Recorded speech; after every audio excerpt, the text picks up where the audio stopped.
More than 70 countries around the world covered wars from Afghanistan to Iraq, from Lebanon to the Balkans. I'm trying to bring that experience, that feel for events, to the studio.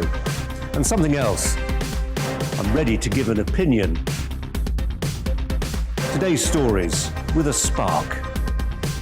Brazier from 8 p.m. weekdays on GB News.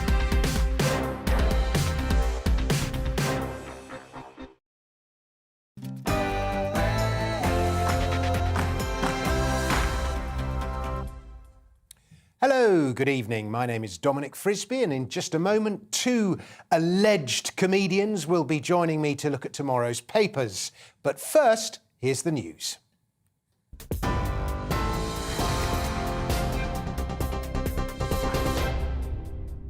Hello, I'm Simon Pusey. These are your latest headlines. The Prime Minister says all adults will be offered a booster jab by the end of January and that Christmas parties should go ahead.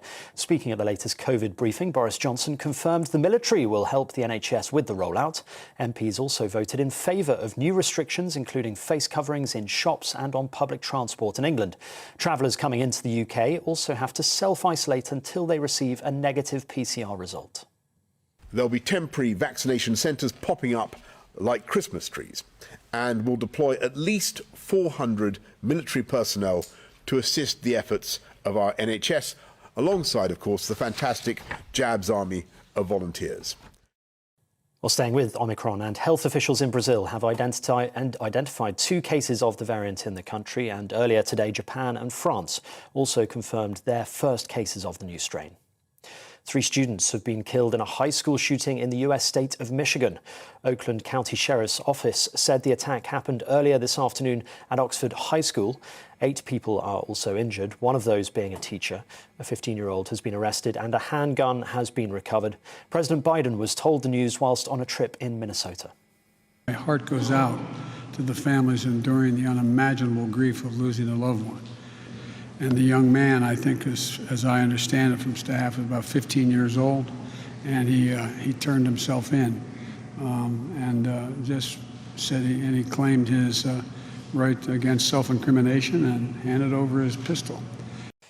A US court has heard claims Ghislaine Maxwell was Jeffrey Epstein's go-to person to handle everything. Lawrence Vysotsky told jurors at her sex trafficking trial in New York that Maxwell was Epstein's number 2. The British socialite has been accused of recruiting teenagers for Jeffrey Epstein to sexually abuse for 10 years from 1994. She's been in a US jail since her arrest in July last year and denies any wrongdoing. Nearly 17,000 properties in Scotland are experiencing a 5th night without power after Storm Arwen. Engineers are working to restore supply to the northeast and southwestern parts of the country, which have been hit the hardest. Deputy First Minister John Swinney said Storm Arwen was a more significant weather event than the Beast from the East in 2018. And it was a record-breaking night for England women's football team, beating Latvia by an incredible 20-0. Before tonight, the biggest victory for the Lionesses was 14-0. In the process, Ellen White became England's all-time leading goalscorer. She's reached 48 goals for her country after bagging a hat-trick in the World Cup qualifier, one of 4 on the night. Well, that's it from me. You're right up to date. Now back to headliners.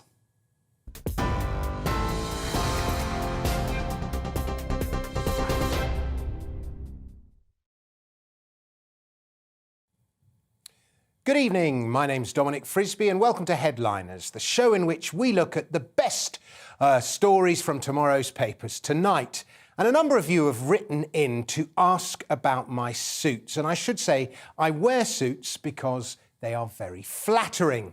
They hide a multitude of sins. And that is why they're always worn by bankers and lawyers and politicians and GB News presenters.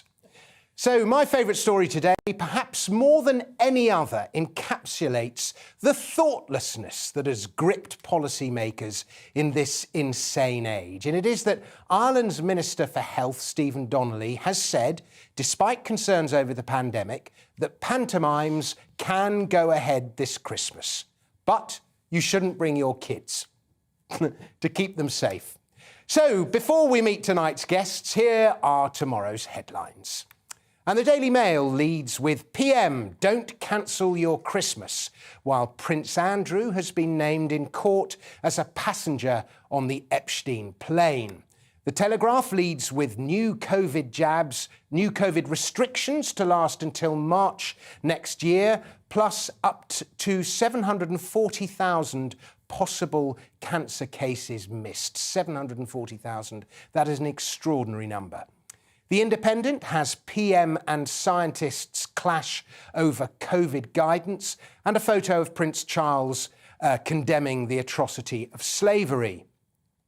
The Guardian has PM clashes with health officials over new curbs. I think the health officials might have won that one. And no new winter funding for crisis-hit care firms, and more than a quarter of UK bird species at risk.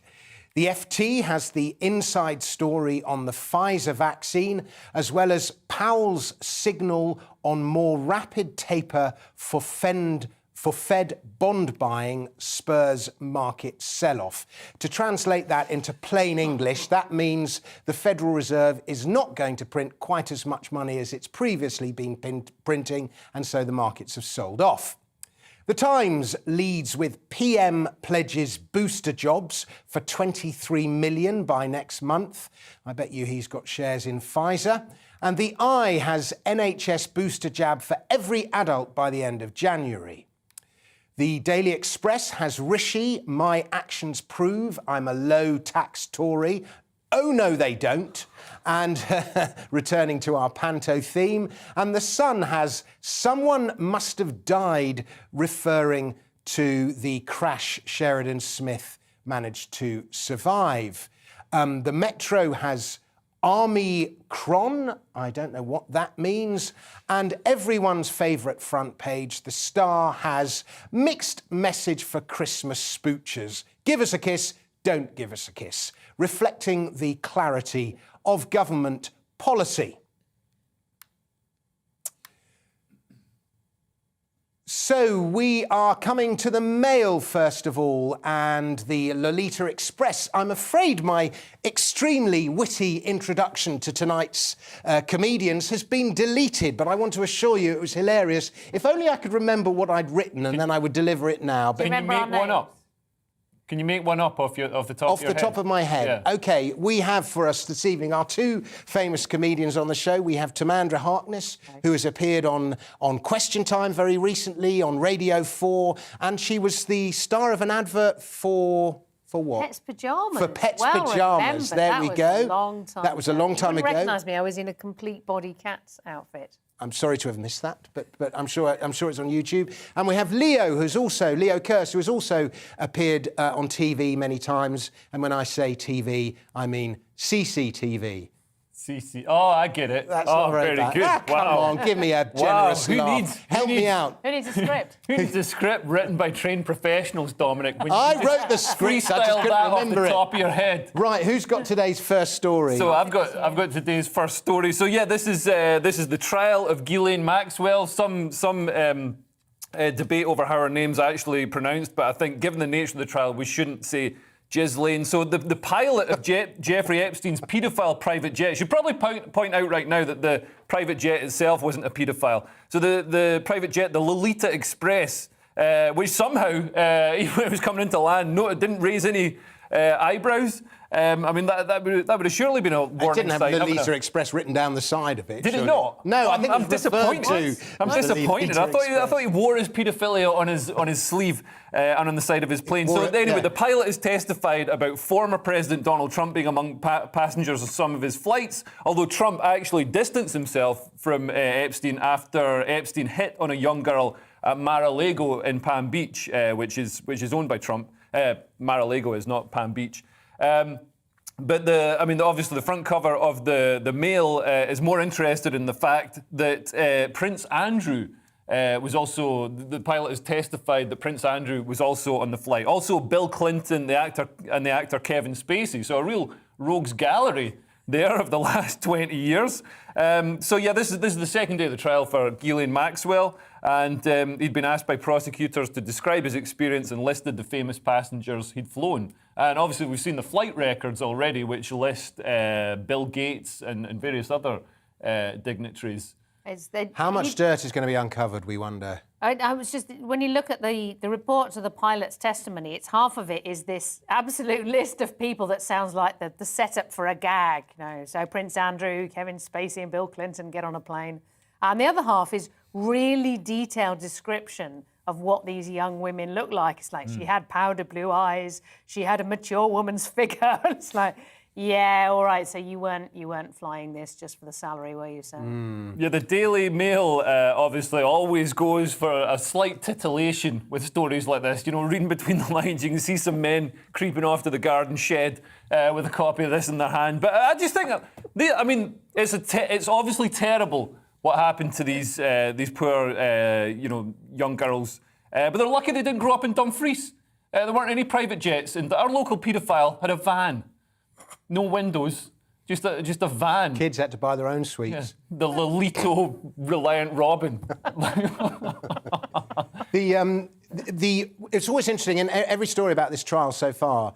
There's a huge amount of space given to what Ghislaine Maxwell is wearing. Yeah, I noticed that. She's very fetching in a red sort of beret today. Yeah, it's like there's something really clashing about. Look at these terrible people, how they objectified these young women. And then it was like, and she was looking very smart in a figure-hugging white jumper. It's like, whoa, just look at yourselves for a moment here. I mean, just try and have a little bit of dignity just for 5 minutes, maybe. You wonder if she bought her own clothes or if some high-powered fashion designer is Oh, do you think like the Oscars? It's like really edgy product placement. Who are you wearing? I mean, yeah, but that is just how it's almost a trope. It's just the nature of the papers. They always comment on what women are wearing, even if it could be Myra Hindley, and she's flaunting her curves in a two-piece from Debenhams, in a not figure-hugging orange suit with arrows. Yeah. Right, shall we move on to our next story? Let's move on to the next what is our next story? It's The Independent, and is that our next story? Yes, the Independent it is. Over The 60s. Independent over 60s should postpone travel plans in light of new Omicron variant. WHO warns. That's obviously not Doctor Who. That's the World Health Organization. But then the WHO also warns that blanket travel bans will not prevent the international spread of the variant, which is clearly true because it's already in about 16 countries, including the UK. So I can't help feeling... Only 22 people in the UK. There were 13 yesterday and there were 22 today. So it's gone up. So it's gone up by 10. Yeah. And you could say it's gone up by 10, 9? which is pathetic. Sorry, 9. Good. Somebody's got a degree in maths. I forgot to mention that in the intro. Or you could say it's almost doubled. Depending on how you want to manipulate statistics. I guess you could. But also, there's going to be loads of people out there who haven't been tested but have it. That's just the nature of how these things exactly. work. I mean, I was quite tickled because it's the Independent. They're like, over 60 should postpone travel bans, and particularly they're commenting on the travel bans from Africa because there's only a very loose correlation between countries where cases have been identified and countries on the travel ban, which is basically Africa. And the Indie is like, you should watch out, you shouldn't travel. And I'm thinking, well, this is a bit of a turnaround since Brexit when they were very for freedom of movement. But then I realised that actually the new travel bans are freedom of movement for Europeans and European countries, but not for Africans. So no change there. Completely EU policy. But yeah, it is a bit mad. It's like they're tightening up. The passengers arriving in the UK from 4 a.m. on Tuesday will have to take PCR test on the second day and self-isolate until they get their negative result back. So that's the main thing. Yeah, my friend's flying in from Canada. He's got to do 5 days in quarantine. Oh, yeah. Oh, really? Yeah. It's going to make travel really, really complicated. I can give you a little inside scoop here. What a lot of people are doing, particularly if they're flying from North America, is they're flying into Dublin, where even though the regulations are fairly strong, they're not properly enforced. Yeah, because nobody cares. And then they're flying from Dublin here, either driving over the border, or just flying in from Dublin, and then just going, I've just flown in from Dublin. Yeah, my Irish friends are driving up to Belfast to fly in because if you're coming over to do shows, obviously you can't afford to quarantine. 5 days. Yeah, 5 days. Yeah. It's ridiculous. Well, who cares? So to continue to work, and I think the reports coming out. I mean, they're anecdotal reports, so obviously there's no numerical data, quantitative studies done yet because it's not been around for long enough. But the anecdotal reports coming out of South Africa are that Omicron. I don't know why they named it after a baddie in a Transformers movie. Just trying to scare us for Christmas. I think nobody else knows that it's a baddie in a Transformers movie apart from you. Omicron. It is an anagram of moronic. Yeah, that's been pointed out by some people. But I don't like the anecdotal reports are saying that it's not as severe as normal coronavirus, which makes sense because as diseases evolve over time, they become less fatal because then the less fatal they are, the more they transmit. The ones that kill everybody. So this is quite a good one to spread, in other words. Well, if it's true that it's as mild as they're finding in Africa, then you want everyone to catch it. It's like a free vaccine, whether you want a vaccine or not. Let's all lick door handles. Well, the thing that really tickled me though was, and tickled is the word, but the advice the World Health Organization, so the Indy, reproduced the whole paragraph. And one of the things that all travellers should do is following good respiratory etiquette. what is good respiratory? You've got to know when to hold your breath. The Victorians were great followers of respiratory etiquette. I mean, it's just like, what do you know? Do we have to? I mean, I'm a lady. Do I have to go when I get excited? At all times. Yeah. Well, Who knows? following on from the subject of good respiratory etiquette, it's masks. Who's doing the mask story? That's This is in Leo. The Guardian, Masks. or as we like to call them, face nappies. Yeah, so this is more COVID stuff. So they've changed the rules. This is in the Guardian. MPs have approved tougher COVID rules that came into force overnight, making masks mandatory in more places in England and changing isolation requirements due to concern over the Omicron variant. So basically they think this might continue until March, but the changes, I mean, apart from travel quarantine and day 2 PCR tests, which I had to do when I came back from Austria anyway. So I don't know if there's so much of a change there apart from the quarantine. I think there was a rules. loosening up because I was when I was away in September and had to do that, and then there was a loosening up. Right. And now they've tightened up again. I think, although I think it used to be that you could take the test, but you didn't have to sit at home hoping it was negative. Right, You could basically go out. go and exercise terrible respiratory etiquette until they rang you up and went, I'm afraid your test is positive. Go home and stop heavy breathing on that person. Well, even if you fly into the country and then you travel home, you're going to get on an airport bus. You're going to be on the plane with all those people. You're going to get on an airport bus. Then you're going to be at the airport queuing up. Then you're going to get on the bus and then a train and then get to your house. And so you'll have infected, potentially hundreds of people by the time you isolate. So it seems a bit ridiculous. I don't know why we can't just be left to manage our own risk, like we do with everything else. I mean, I understand that there's a risk of transferring it on, but I mean, at this point, coronavirus is getting towards a sort of manageable illness, like winter flu, which does kill. Tens of thousands of people every year. I noticed travelling on I think the ban on the insistence that you have to wear masks until the day after Parliament dissolves. I think it is December the 21st, but I think it came into force. Which Parliament did dissolve? Just dropped in a tumbler of water, that's what, like an Alka-Seltzer. A lot of people have been hoping for that since whenever the Guy Fawkes incident Soluble was. in alcohol. Yeah, but but I noticed a lot of people yesterday on the tube wearing their masks dutifully and so on. Yeah. And then by this afternoon, already people have stopped. I think it's a very interesting choice, though, of new I mean, obviously the travel ones are quite restrictive, but the ones here, they've kind of gone for something where they can say, well, look, we have acted. We have been a decisive government. We've made masks mandatory in these slightly arbitrary places that people won't complain about too much, but we're also not particularly going to enforce them. So if people don't do it, well, we're not responsible because we told them to, but we also are not going to go out there and cause too much of a fight. Because I think they sense that people are getting a bit weary of it. I think Boris certainly, he doesn't want to cancel Christmas 2 years running. He's sort of agitating for us to be normal over Christmas. Although the government certainly wants to bring these rules in so then they can lift them for Christmas and save Christmas. And also it's perfect timing for Boris because the Tory government was mired in sleaze over COVID contracts. So 20%, apparently. Transparency International looked at the contract, said 20% are potentially corrupt. Which probably means 50% are corrupt.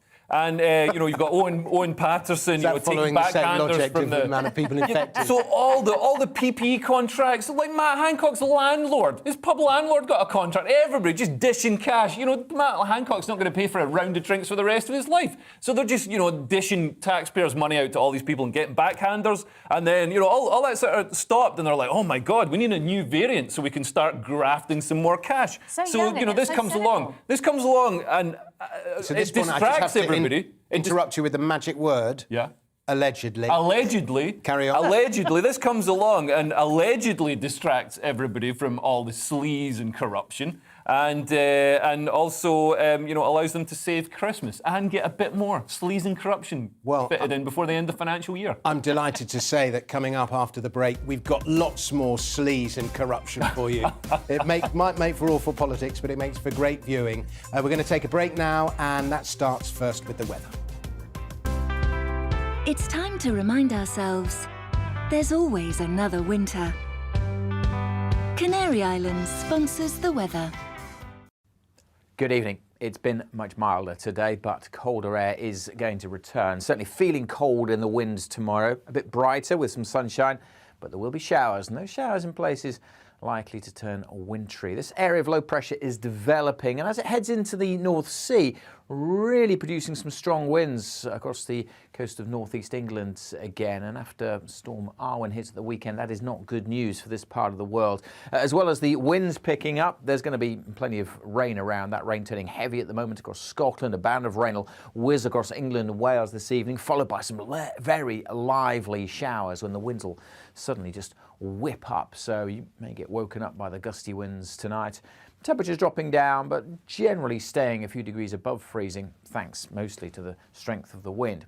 That wind will be very lively then along some North Sea coasts in the morning, providing plenty of showers here as well. Some of those could be of hail, rain showers for Wales, southwest England, and the showers turning more and more wintry over northern Scotland as the day goes on. But there will be sunny spells, and there's going to be a cold feel to the day. Temperatures back to single figures, and add on that wind, it feels even colder. Certainly getting pretty cold on Wednesday evening, with further snow likely over northern Scotland, and then the potential through tomorrow evening for a mixture of rain, sleet and some snow to push south over southwest Scotland, northwest England into parts of Wales. So in this zone you may wake up to a covering on Thursday morning. The potential for things to turn icy as well, because as the winds ease, temperatures will drop further. So it's a cold start to Thursday. Could be some ice around and still some snow mixed in as this weather system trickles south across Wales into southwest England on Thursday morning. So again, may wake up to a covering in places here. Generally a fine sunny day on Thursday, but it will be cold, but those winds at least will be a little bit lighter. Canary Islands sponsors the weather. You're watching GB News live across the UK and the world on our digital stream. GB News is Britain's news channel. We are the UK's home of discussion and debate from all perspectives. We are here for you. Don't forget to join our YouTube community by clicking on that subscribe button. And if you want the GB News app, you can click and catch up on programmes anytime. We love to hear from you, so email us. gbviews@gbnews.uk. Thanks for being part of the GB News family. My name is Andrew Doyle. Join me every Sunday evening at 7 p.m. for Free Speech Nation.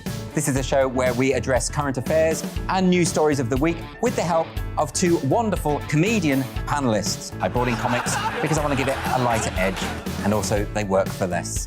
See you there.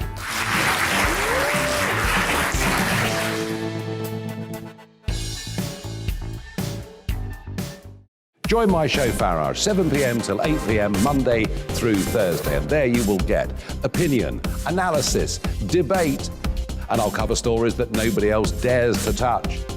And then for the last 15 minutes, talking pints. We're over a drink. We have a civilized conversation with someone. We very often disagree, but we do it in a grown-up way. Come and join me on Farage.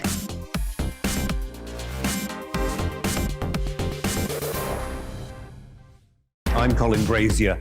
I've reported from more than 70 countries around the world, covered wars from Afghanistan to Iraq, from Lebanon to the Balkans. I'm trying to bring that experience, that feel for events, to the studio. And something else.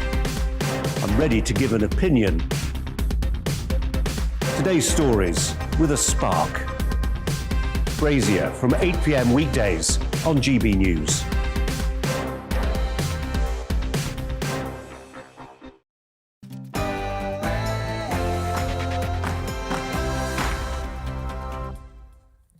Welcome back to Headliners. I'm Dominic Frisby, and with me, considering tomorrow's papers, are comedians Leo Kearse and Timandra Harkness.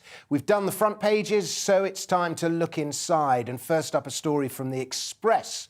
Timandra, France and illegal migrant crossings. That's right. Well, being The Express, their headline is Macron blinks first. So it's basically framed as, yes, we've got one over the Frenchies. But what it's actually about, obviously, is after the kind of complete falling apart of France and England talking to each other, after the 27 people died in the Channel, apparently French Prime Minister Jean Castex, is that a villain from Transformers? It does sound like it, doesn't it? Anyway, French Sounds Prime like a Minister... villain from Asterix. Yes, his English are crazy. French Prime Minister Jean Castex is writing to Boris Johnson with proposals for a balanced agreement, according to French Interior Minister Gérald Darmanin. So it's all very like, well, you know, my friend will talk to you if you, I think, and not coming straight from Macron. So there is a certain amount of face saving, I think. But he's got an election coming up soon, hasn't he? So he has to look like the big guy, you know, he has to look strong to his own people. Apparently Johnson infuriated Macron by posting something on Twitter before he wrote to him. That's like Leo and me. Yeah, it's like when he tweets instead of writing to you directly. But anyway, Mr. Darmanin said the proposals could include ways to open up legal routes to the UK, so that instead of people having to get here or drown before they can claim asylum, they can apply on the dry side of the Channel, as it were. And then if they don't get asylum offered there, well, yeah, there's less incentive for them to come over here illegally and get sent back again. But why would they apply for asylum when they're in France? I mean, France isn't a war-torn country. No, but it's got bad customer service. So maybe that's a good reason. Because they speak French. I'm not kidding you. No, seriously. No, I'm starting to warm to their plight. That is the main, because actually France and Germany take far more asylum seekers than we do, numerically. And the main reasons why people want to come here are either they have family here already, or they're racist and they don't want to live. And they don't speak English. Quite often, that is because they come from somewhere like Afghanistan, where, if you remember, we went in, messed up the whole country. It made it better. Got out saying, oh, yeah, sorry, the Taliban are now going to kill you. We will try and help you out, honest. Maybe send us an email next week. So I have to be honest, I'm really sympathetic with those people. Might have been America. Because we messed them up. I don't know. I think it's terrible to see migrants being used as pawns in the sort of the Cold War, the Cod War between France and England, or Britain. La guerre froide. It's more like the sort of sea bass war, right? Leo, this story is in The Independent. It's the Independent. It's the darling of left-wing activism, Jacob Rees-Mogg. Jacob Rees-Mogg. So it was quite interesting what he said. So the Commons leader, Jacob Rees-Mogg, has accused former Downing Street officials of hypocrisy for offering warnings on sleaze while taking nice jobs upon leaving office. So there was an open letter from every living ex-cabinet secretary ordering or urging Boris Johnson to get behind widespread standards reforms at Westminster, which I think are necessary, particularly, you know, a few weeks after Boris tried to scrap any sort of standards committee that could hold him and his cronies to account. But Mr. Rees-Mogg dismissed the advice of he says, saintly former top civil servants who have taken well-paid roles after stepping down from government. So he's got a point here. Hasn't he? Yeah, I mean, the civil service also use the influence and power that their position affords them to then, go on to powerful jobs in industry. Also, they're all lords now. Yeah. It's like 5 ex-cabinet secretaries, Lord O'Donnell, Lord Butler, Lord Wilson, Lord Tumble and Lord Sedwill, and you're like, doesn't that mean you're now in the House of Lords? So it's... Yeah. You're not exactly walking out of there and getting a job as a care worker or driving vans for Sainsbury's, are you? I mean, I wouldn't either, but I mean... So what do we do to stop this revolving door between bank, regulator, large corporation I think we need to pay politicians more. I mean, in Singapore, they pay them, I think it's $1 million a year, equivalent salary, and it means that they don't need to go and take other jobs. Because we want the best. Everybody says, you read The Guardian, they say, politicians are paid way too much. But the salary, like 87 grand a year for an MP. There's some MPs, though, you look at them and you go, being an MP is literally the only job in the world where you could earn 80 grand. Yeah, there is no absolutely. other job where you But can earn 80 then you grand. get other ones like Sajid Javid, who took a 98% pay cut. So, I mean, if you want the best and the brightest, if you don't want them to go into law or finance or Premiership footballing, then you've got to pay them the big bucks. Or cryptocurrency. That's the other job they could go into. Mr. El Salvador and here. we have, we've got a cryptocurrency story next from The Sun. I can't wait for this one. This is your favourite. I'm going to do a preemptive warning. You're not allowed to swear, Timandra. So the Wolf of Wall Street. This is going to make this really difficult, actually, because there's a story in The Sun about the Wolf of Wall Street, who, as far as I was concerned, is a fictional character, is talking about... Well, he's not an actual wolf. No, but he was played by Leonardo DiCaprio in a but it was based on a true story. Movie. You do know that. But he's like, as far as I'm concerned, he's a fictional character saying, well, this cryptocurrency isn't real money, and I like that. I think there's a nice symmetry to it. Now, of course, he is a real person. He's called Jordan Belfort. He's an investor. He's very sweary. I don't think there's a single direct quote from him that I can actually say on broadcast television. But anyway, he has a real go at so-called meme coins like Shiba Inu and Dogecoin. And which have no value, no use. And he says they were digital currencies which were created as a joke, but people keep buying them. I just love this idea that you pick your favourite meme and just create a fictional currency and build it up and people buy it. But like you see, I know you think differently about this, Dominic, but as far as I'm concerned, all the cryptocurrencies are essentially a fiction. Somebody started them and other people buy them, and that's the only thing that keeps them going. And I think it's particularly ironic... Like fiat currency. But it's particularly ironic that Jordan Belfort's going, well, they need to be regulated. People are taking advantage of an unregulated market. I'm like, mate, do you not know the foundational story of Bitcoin, which is people getting together going, we can't trust these banks, we can't trust these states and these governments. What we want is a currency that's independent of all banks and all governments and is based on really difficult maths and software, because you can totally trust that. Yeah, I don't... I read that story quite closely, and I don't think he actually does call out for them to be regulated. He does say that they're scams, and a lot of them are scams. And in fact, all these meme coins, their purpose is deliberately satirical. They are, computer coders answer to satire. And I'm just going to tell you a couple of them because they're so funny.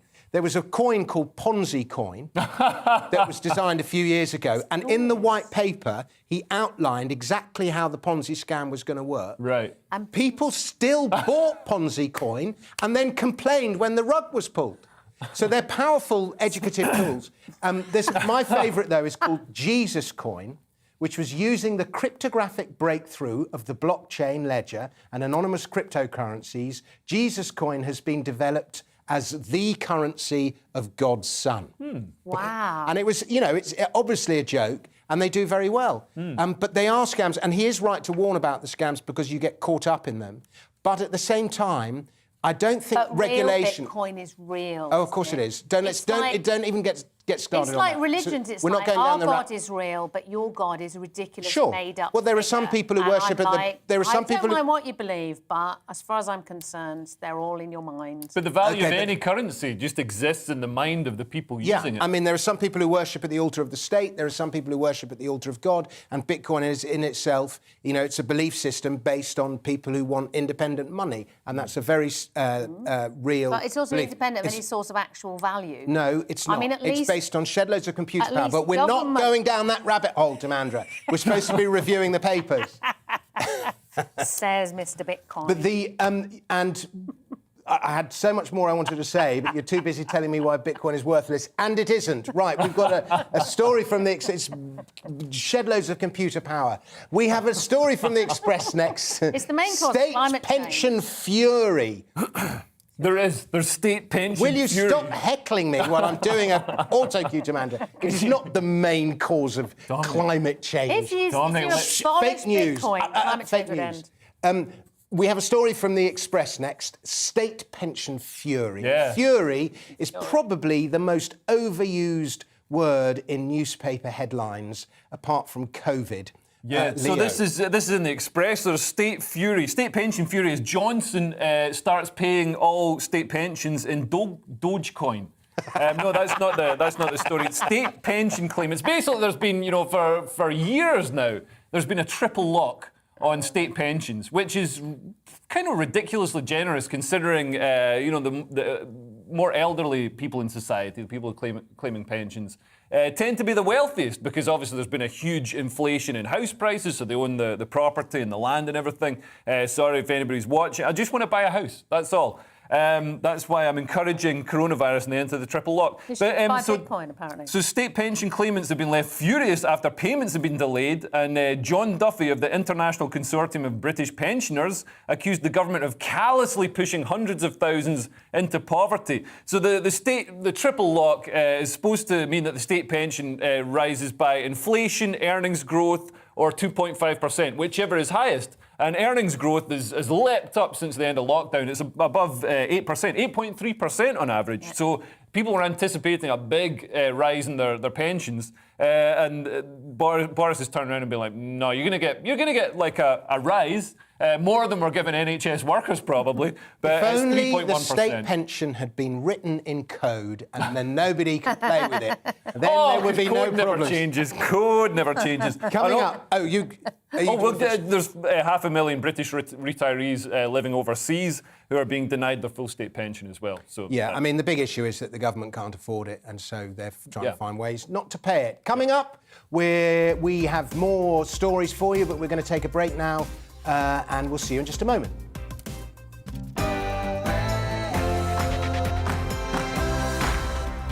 You're watching GB News live across the UK and the world on our digital stream. GB News is Britain's news channel. We are the UK's home of discussion and debate from all perspectives. We are here for you. Don't forget to join our YouTube community by clicking on that subscribe button.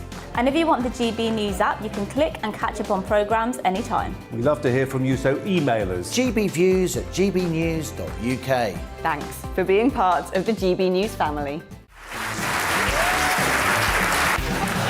My name is Andrew Doyle. Join me every Sunday evening at 7 p.m. for Free Speech Nation.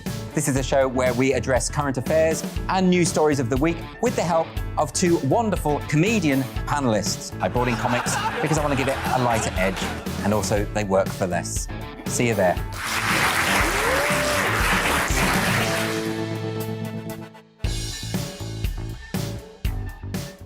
Join my show Farage, 7 p.m. till 8 p.m. Monday through Thursday. And there you will get opinion, analysis, debate, and I'll cover stories that nobody else dares to touch. And then for the last 15 minutes, talking pints. We're over a drink. We have a civilized conversation with someone. We very often disagree, but we do it in a grown-up way. Come and join me on Farage.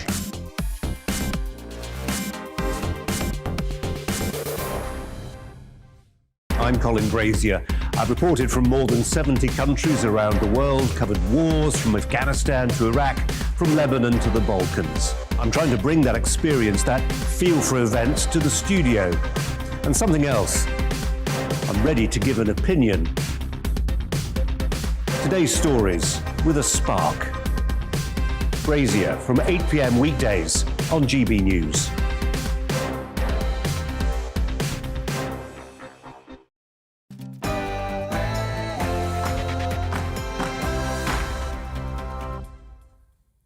Welcome back to Headliners, the show in which we look through tomorrow's newspapers tonight. With me are Leo Kirst and Timandra Harkness. And we move on to The Independent next. And footage has emerged of the £100 million F-35 jet that crashed into the sea. And I have seen this footage, and it is no crash. It sort of dribbled over the edge of the aircraft carrier like a middle-aged man whose prostate has gone trying to go to the loo in the middle of the night. Leo. That's an expensive wee.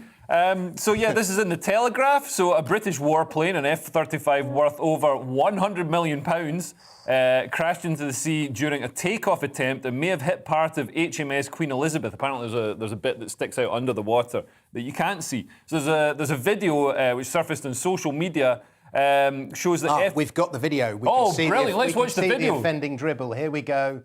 And... Is it going to... No. And you can see the pilot eject. Yeah. Eject. Chose my word carefully there. He ejected to safety and landed with his little parachute. And reports suggest that foreign object debris, such as a plastic rain cover, may have been sucked into the plane's engine, causing it to fail. I reckon it was a face mask. I was just going to say exactly the same. Yeah, all those face masks end up somewhere. Yeah. And it's like, one moment it's like, are we going to save the planet? There's turtles getting these things like stuck in their blowholes. They take like 450 years to degrade or something, Luke. Well, have you counted? No, we did a show about statistics. They've only been around for 2 years. No, they've estimated. Don't question my facts. I'm good with odd facts like that. Right, it's the Daily Mail in the EU has been trying to ban the word Christmas, apparently, because it's not inclusive and potentially offensive. Please say this isn't true, Timandra. Well, it was a leaked internal EU Commission document. So Helena Dalli, who is the Commissioner for Equality, launched an internal guide, and while they were drafting, it got leaked to Italian daily Il Giornale, which means the Daily, and it included things like, you should replace the words "ladies and gentlemen" by "dear colleagues." And I'm afraid my first thought was, that's never going to work at the circus, is it? Rick Astley was saying, "Good evening, dear colleagues, boys and girls." Yeah, it's very frivolous. So there was things about you shouldn't ever assume everyone's Christian, so maybe it's exclusive to refer to elements of Christian culture, and. My favourite bit was the expression colonisation of Mars is considered negative because it's reminiscent of colonialism, and it'd be better to use sending humans to Mars. And I'm thinking, come on, finally we found a place to colonise that we're not actually nicking from anybody that lives there already. Finally, we can colonise with a clear conscience because Mars is empty. Don't wokists are gonna say that we're taking land away from whatever from the waterborne bacteria lives there. Oh but my the God. end of the story is that there was an official complaint, and the EU Commissioner was forced to withdraw the guidelines. And she did say, "Look, it was only a draft, and we've read the room, and we're not going to use them." How many terrible things have started with drafts? Well, this shows how systemically woke and out of touch our institutions are. I mean, all right, it's the EU, so it's not our institution anymore. But I mean, the same thing's happening across the UK. And this worries me. I mean, Britain is, I don't think it's bad to say, a Christian country. I'm not a Christian myself, but it's a Christian country. And if you say Merry Christmas to someone, you're not assuming that they're a Christian. You're saying Merry Christmas because it's a holiday. Exactly. It's just a nice thing. Yeah, why can't we have nice things anymore? I'm the same. I'm an athist, but I celebrate Christmas. Yeah. But for that matter, this week I've been saying Happy Hanukkah to my Jewish friends, several of whom went, "Yeah, you're kind of bigging up the peace and love. Actually, it's a celebration of a successful armed uprising against occupying power." And I'm like, also sounds good. Well, on the subject of armed uprisings, we go to the Mail next, and an extremely significant story from a geopolitical point of view, China's debt traps and its large-scale espionage. Who's got this one? Yeah, so this is in the Daily Mail. So this is the first live interview with the head of MI6. Richard Moore, former secret agent Richard Moore, although he says it's not as exciting as James Bond makes it look, but then he would say that. He's pretending. So the head of MI6 today warned... Who would have thought?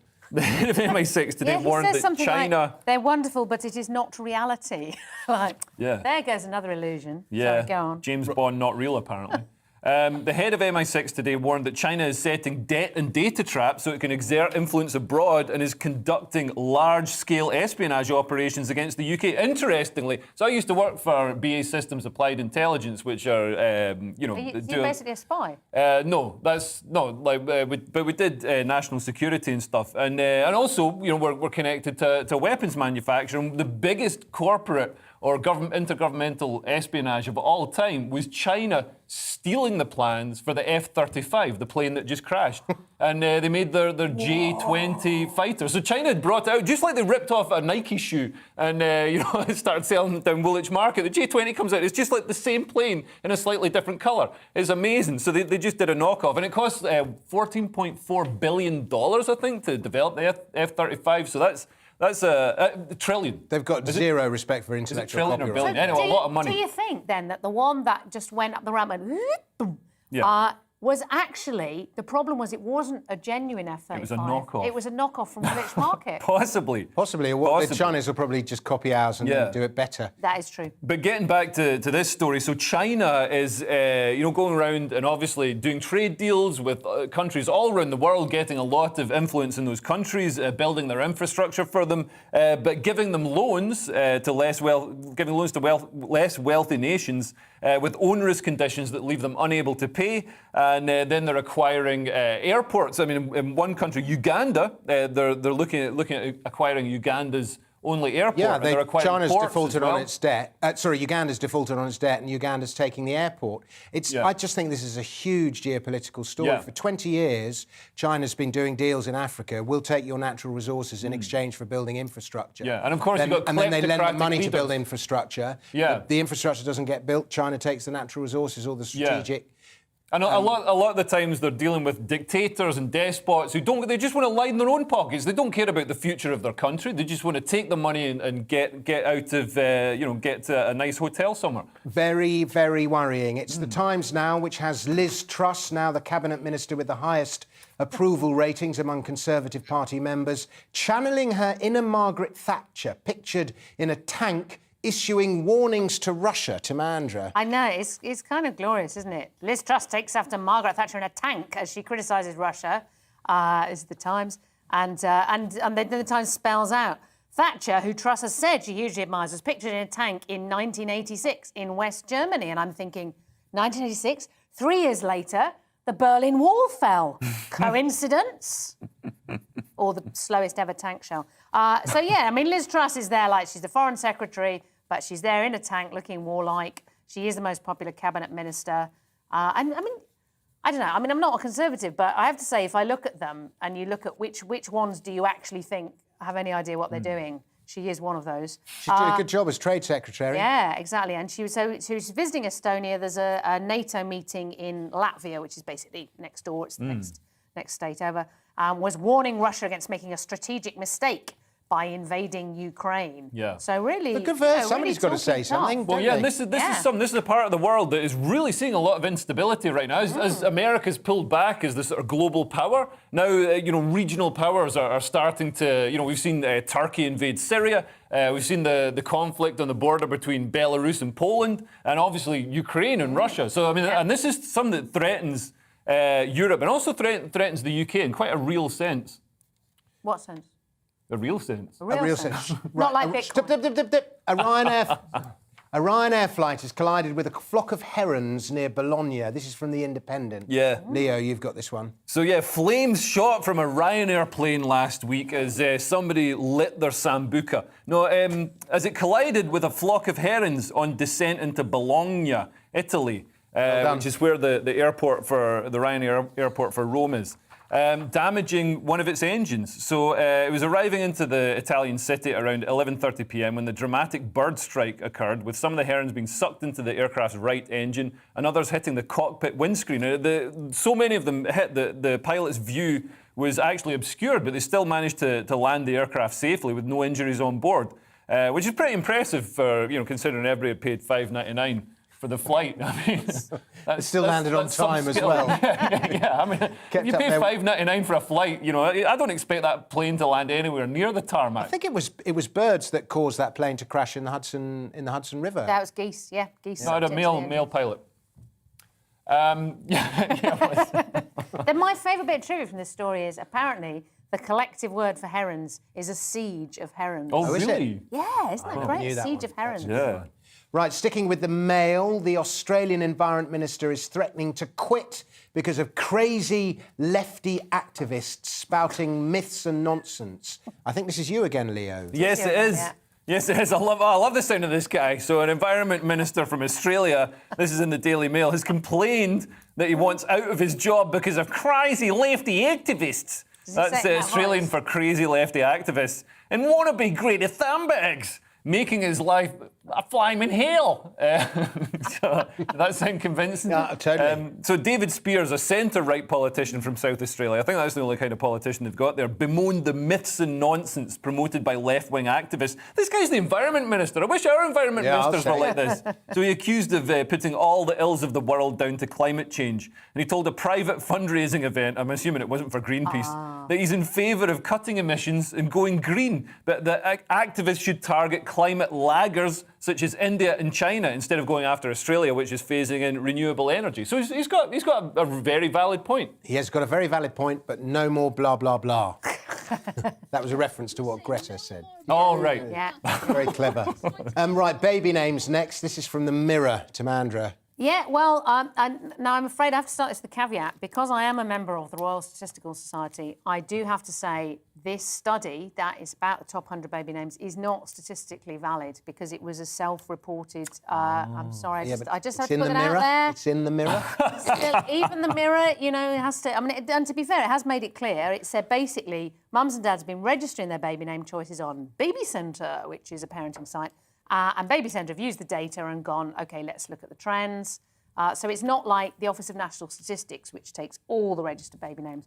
But it's compensated for by the brilliance of the names. They're going, well, there's these themes. There's new beginnings. So girls are called Nova and boys called Neo. Also Felix, Aurora. Superhero names. Loki. How do you say that one? I don't know. I think it's Loki. Yeah. Doubled in registrations, but still outside the top 100. From 1 to 2. Well, it was still outside the top 100. Right. So, It's kind of a cool name, though, Loki. But Thor, also very good. And even Thanos, who's a superhero, I believe. I mean, who calls their I baby do know a Thanos? Norwegian bloke called Thor. Well, So I think- Yeah, but he's Norwegian. Thor is fine. Thanos, I'm not so sure. Well, Norwegian and then they culture's just basically list lots influential. of travel-related ones. The boy's called Everest. Jericho. Jericho, yeah, Orlando. Destiny for girls. I think that's that unusual. And then it was like ones that don't appear. 0 registrations included Maud, Tina, Pauline, Doreen, Doris, Edna, Glynis, Bertha, Kerry, Gertrude, and I assume Timandra. They don't actually say that, but I'm assuming that. I gather Piers Yeah, has Piers gone to has fallen out 0. of favour. Oh, really? Yeah. Why is that? I have no idea. Well, I think it probably, basically, you could probably presume a lot about the kind of people who register their names on Baby Centre, but then I'm afraid that's what happens when you let a statistician. I think Piers, the best thing was Piers though, went to 0 because people are worried about them burning down. What, like the West Pier in Brighton. Yeah. Yeah.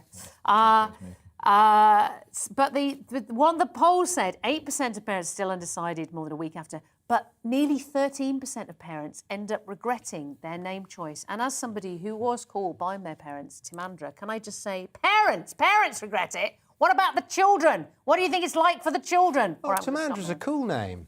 Just as well, eh? Yeah.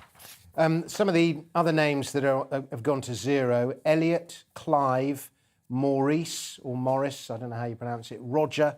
That's a shame, Roger. Yeah. Roger's a great name. Roger. Clifford, Dwayne, Vernon, and Daryl. I'm surprised at Dwayne. Dwayne. Well, Dwayne The Rock Johnson. Yeah, exactly. Yeah. Yeah.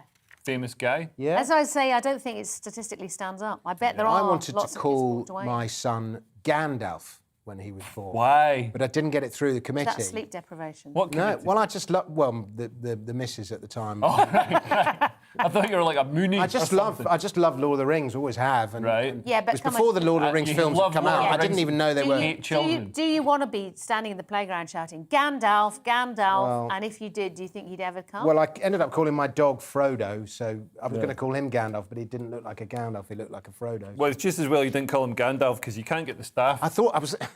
I was thinking Gandalf and I wanted Aragorn as well. They're just great names, all those Lord of the Rings names. Anyway, we go to Japan next.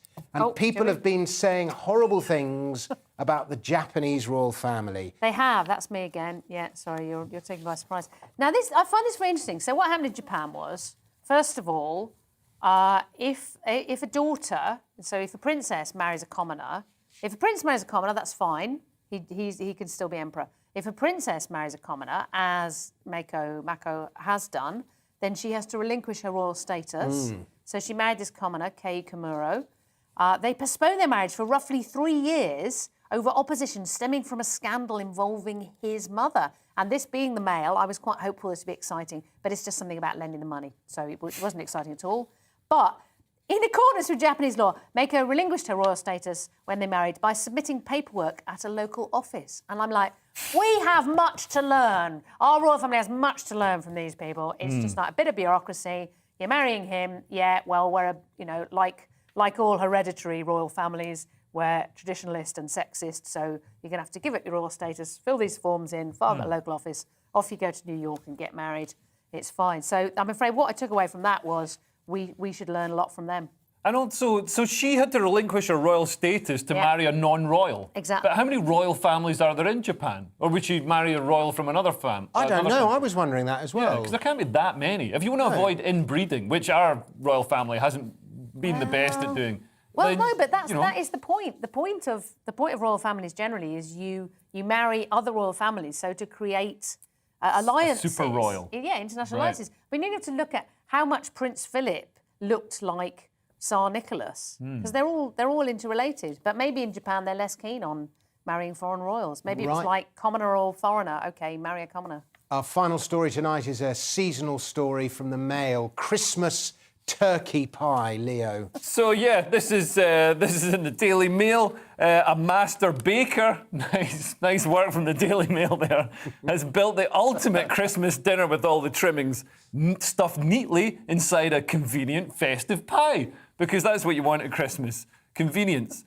So Gareth Mason has got a Yuletide pie which could feed a family of 4. Contains turkey, vegetables, stuffing, and even pigs in blankets, all crammed within a crust and bound together with gravy. The pastry measures 10 inches in diameter, and you want to... It's all right, just finish your sentence, that was all. Well, that's it. OK, that's all we've got time for, ladies and gentlemen. Thank you very much for watching. Thank you to my guests, Tamandra Harkness and Leo Kearse. I was just winding you up at the end of that sentence. It wasn't quite as smooth as I was hoping. We'll be back tomorrow, same time, same place. Join us then. Until then, cheerio.